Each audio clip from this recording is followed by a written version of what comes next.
Hi, I'm Coach Stewart, and today I'm going to talk about the difference between a good player and a great player.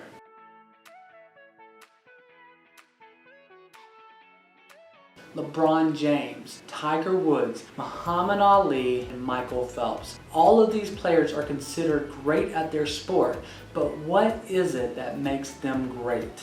Great athletes are optimistic, they are team players, and they are coachable. But what is that little X factor that makes them great? Before we go over what makes a great player, we're going to go over what makes a not so great player.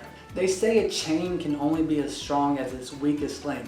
So what does the weak link look like on your team? Is it the least skilled? Is it the least intelligent player? Although that might affect the team dynamic, the weak link on your team is actually the player who doesn't care to get better.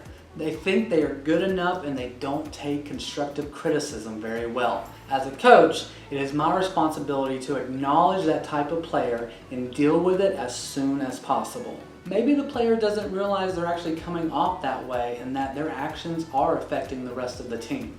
At the beginning of each season, I share my expectations with my players, and part of that is letting them know that I expect them to work hard at all times, not just for themselves, but for each other. And now that I've set this expectation, it is easier to hold them accountable for when they start getting away from the mission. So what makes a player great? The difference between a great player and a mediocre player is that great players have a strong desire for growth and learning. They never settle for good enough. They always want to be better. When you look at players like Lebron James and Sherman, they are always trying to get better than they were the last game. They watch videos of their performance and they study their sport and they become masters of it. They even have personal coaches they meet with to help develop their skills. Great players understand that their team can only be great if they themselves are striving for greatness. So that's the difference between a great player and a mediocre player. I hope that gave you some insight.